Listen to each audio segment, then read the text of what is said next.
Olá, amigos da Revolução Industrial Brasileira. Novamente eu aqui com o meu amigo Paulo Gala na tela dividida. Vamos inaugurar uma nova semana e um novo episódio da série Desconstruindo o YouTubenomics. Essa tendência que se frutificou muito no Brasil de falar, assim, umas coisas um pouco exóticas para ficar numa linguagem mais polida e educada a respeito de economia.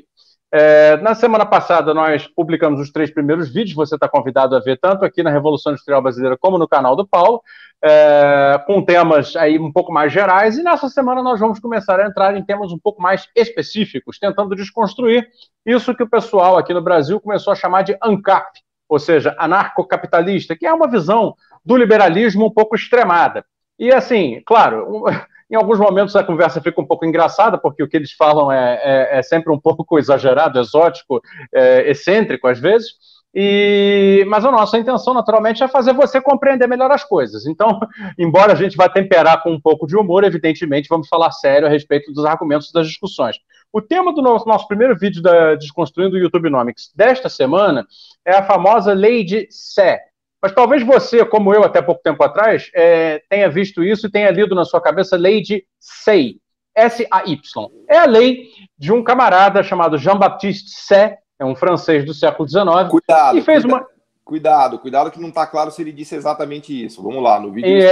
Tem polêmicas, é verdade. Tem uma discussão sobre se o Jean-Baptiste de fato disse isso ou não. Uma discussão que envolve Keynes, Schumpeter e tal, e uma polêmica, o Paulo vai falar disso daqui a pouco. Porém, a lei que a história atribuiu a Jean-Baptiste Say é uma lei que prevê, ele fornece um mecanismo mental muito útil para o pensamento ultraliberal, que é a ideia de um equilíbrio quase metafísico entre produção, consumo e renda. Essa lei, essa ideia, na verdade, que eu nem considero que seja uma lei, mas enfim, essa ideia que diz basicamente para as pessoas o seguinte: bom, pode-se produzir o quanto se produzir, que sempre haverá renda para consumir o que foi produzido. Portanto, não há como haver desequilíbrios na economia. Só que qualquer pessoa que viva sobre a face deste planeta e não seja um pancado, sabe que a economia é puro desequilíbrio. A economia está muito longe de qualquer equilíbrio. Não é verdade, Paulo? Então eu passo a palavra para ele, você como professor de economia. Diga lá, tem alguma validade, ainda que teórica, intelectual, na famosa lei de Sé? Então vamos lá, obrigado, Fausto, é um prazer falar com você, com todo mundo. Vamos discutir um pouquinho esse tema, que eu acho que ele é da maior relevância, né? Primeiro, vamos falar da ideia de Sé. Daqui a pouco a gente entra no mérito se ele escreveu exatamente isso e se ele queria dizer exatamente isso. Mas a lei de Sé, como ficou conhecida, foi exatamente dessa maneira que você colocou, né? Que é a ideia de que toda oferta gera a sua própria procura, né? Uma maneira fácil de entender isso é pensar nos rendimentos que são gerados no processo produtivo. Por exemplo, quando você produz um sapato, uma cadeira, um carro, seja lá o que for, o empresário que produziu isso, ele ganha lucros e paga salários. Então a ideia é que esses rendimentos que vêm do processo produtivo geram demanda, porque esses rendimentos depois serão gastos, né, na compra de outros bens. Então essa é a ideia de que tudo que foi produzido, toda oferta, gera a sua própria procura. Por quê? Porque ela gera rendimentos e esses rendimentos vão gerar demanda por bens e serviços, né? Então essa é a ideia, vamos dizer assim, fundamental de Sé, que o Keynes atacou, né, agressivamente, até porque o pilar do pensamento keynesiano é o não funcionamento da lei de Sé.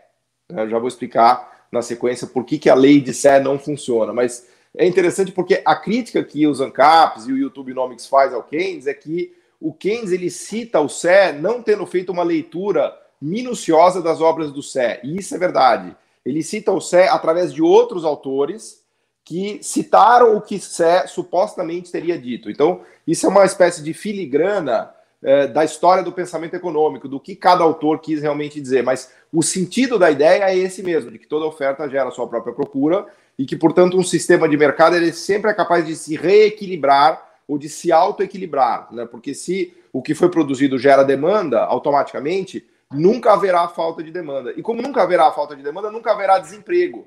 Porque no final do dia o que o Keynes queria explicar era o problema do desemprego. Então, a mensagem fundamental da lei de Sé é que se toda oferta gera a sua própria procura, o desemprego não pode existir, né? É uma impossibilidade lógica a existência do desemprego, né? E aí, claro que você olha e fala, opa, peraí, então como é que eu explico um desemprego gigantesco colossal que existe no Brasil e no mundo, né? Então, assim, empiricamente, a lei de Sé está mais do que refutada, porque o número de desempregados no Brasil e no mundo é absurdo. Então, tem alguma coisa esquisita nesse mecanismo, que é o que o Keynes vai explorar, e eu já vou explicar na sequência.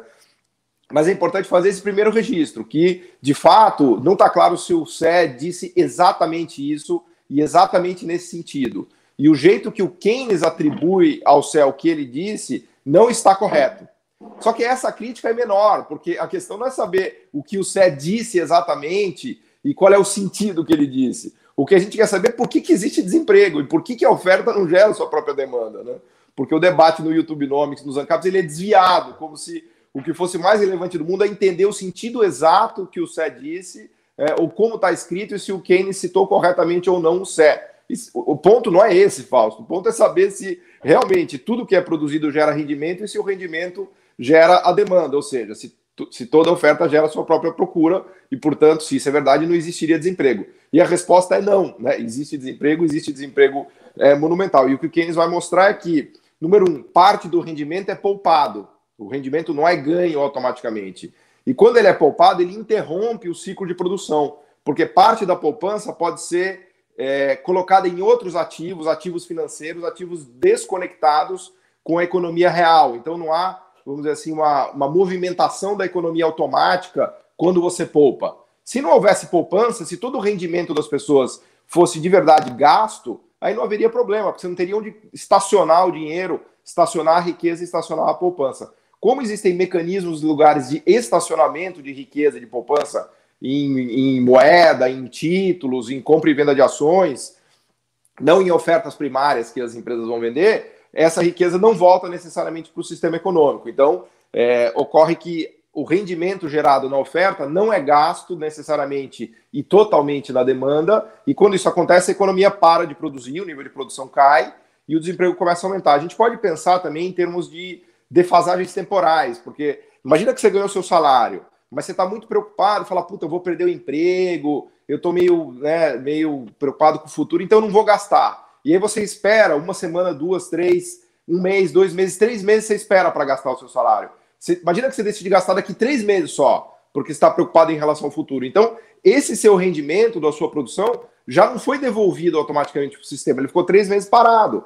Quando ele for devolvido daqui 3 meses, a economia já afundou. Porque você, Fausto, que deixou de gastar, interrompeu esse fluxo, vamos dizer assim, automático desse mecanismo de Sé, né?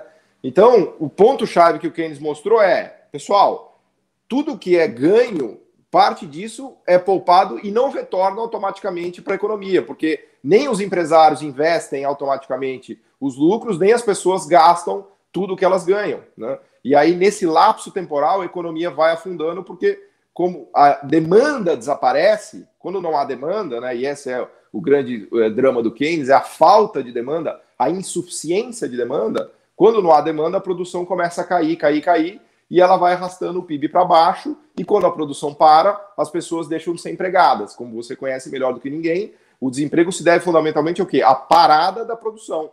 Há empresários que não conseguem produzir e vender. Quando eles não conseguem vender, o que eles começam a fazer? Começam a demitir, né? Aliás, eu vi esses dias um tweet, já para te devolver a palavra, que eu achei maravilhoso, que dizia assim, na cabeça do liberal, neoliberal reformista, o custo, os trabalhadores são demitidos, mas os clientes continuam comprando. Como se eles não fossem, essa também. Como se eles não fossem a mesma pessoa, né? Então, é evidente que o grande drama é esse, porque o trabalhador ele é ao mesmo tempo trabalhador e cliente, né? Então, esse é o pulo do gato keynesiano. Aí o Keynes fala, bom, se ninguém quer gastar, se os empresários não investem, se os consumidores não consomem, alguém tem que gastar nessa economia. Você pode tentar exportar, os alemães fazem muito isso, os japoneses, os coreanos, eles preenchem a demanda com exportação, ou o Estado tem que entrar gastando, fazendo investimento público ou um gasto contracíclico na hora da crise para evitar o afundamento. Então é nesse sentido que a lei de Sé não funciona, que esse mecanismo de Sé é estapafúrdio, né? Não entrando no mérito menor de se o Keynes fez a leitura correta do Sé, não é isso que importa. O que importa é se o mecanismo de mercado funciona de maneira equilibrada e autorregulada, né, Fausto? Muito bacana a sua explicação, e você puxou um gancho especialmente que me dá um prazer enorme de abordar, que é o seguinte, já no final do século XIX, por insuficiência de demanda dos mercados internos frente à explosão de produção da primeira Revolução Industrial, os países centrais da Europa começam a praticar aquilo que veio a ser historicamente conhecido como imperialismo, exatamente para poder desaguar as suas superproduções.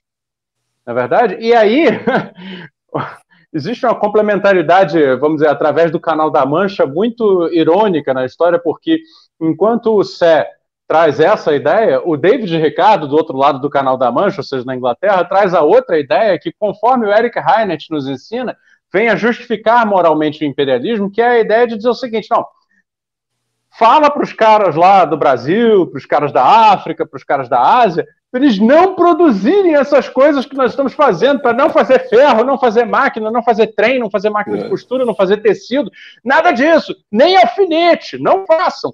Comprem de nós. Eles ficam lá plantando banana, extraindo pedrinha, etc, etc. Ou seja, realmente, eu queria fazer esse arco aqui, teórico, assim, né? Mais assim, de estudante que eu sou, na verdade, interpretativo, melhor dizendo, de dizer que é o seguinte, cara, o arcabouço intelectual que vem a dar no que hoje nós conhecemos como neoliberalismo, ou ancapistão, etc., é todo um arcabouço teórico da dependência.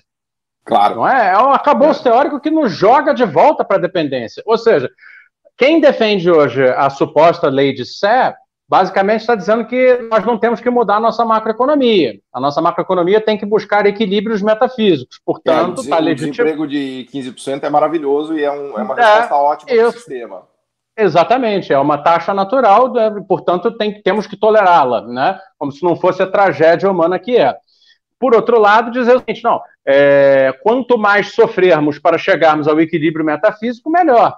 E aí, claro, isso, aos olhos de todos, se conecta com uma economia que é dependente de tecnologia, que não consegue produzir, né, desindustrializa a olhos vistos, e eles também acham isso muito bom. Por quê? Porque, no fundo, também são ricardianos. Ou seja, o arcabouço intelectual dessa gente é todo destruidor de uma economia como a brasileira. E aí, quer dizer, por oposição, negativo contra positivo, acaba provando a validade total do argumento dos nossos queridos estruturalistas latino-americanos que dizem, olha, o nosso ponto central é a porra da dependência, não é? Exatamente.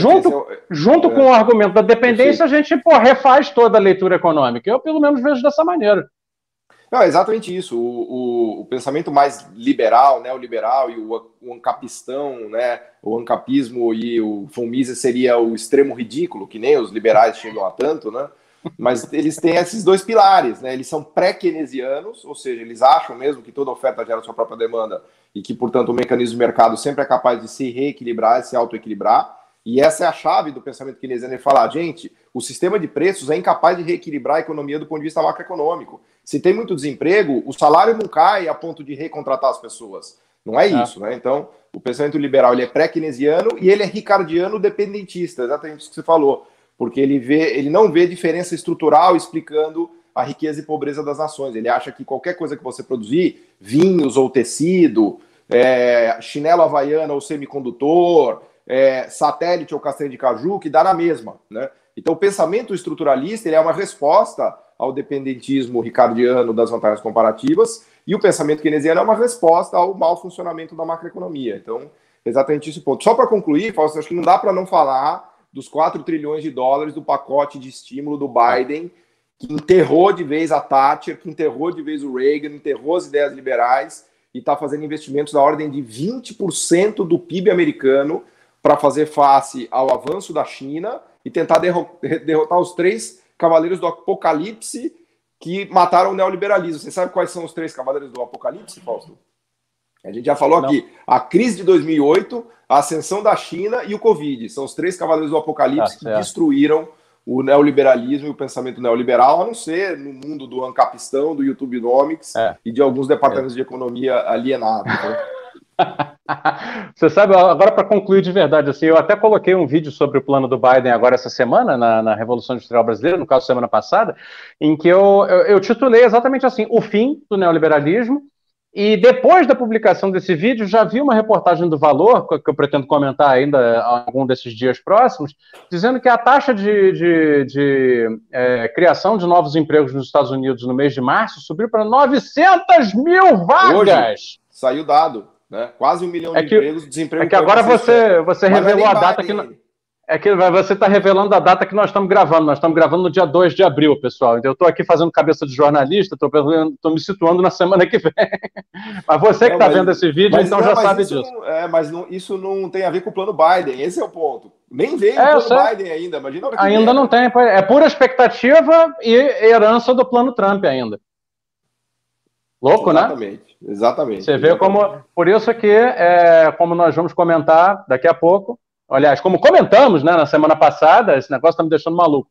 Keynes venceu, como o Paul Krugman colocou muito bem no tweet dele, como você já viu a essa altura do campeonato, né, no vídeo do Construindo o YouTubenomics na semana passada. Keynes venceu, aceitem. É isso. Paulo, obrigado. Vamos partir para a próxima, então. Esteja aqui com a gente sempre nos nossos canais, Desconstruindo o YouTubenomics, comigo, Fausto Oliveira, na Revolução Industrial Brasileira, e com o grande Paulo Gala, que é ao lado no canal dele. Pessoal, obrigado. Até a próxima. Valeu.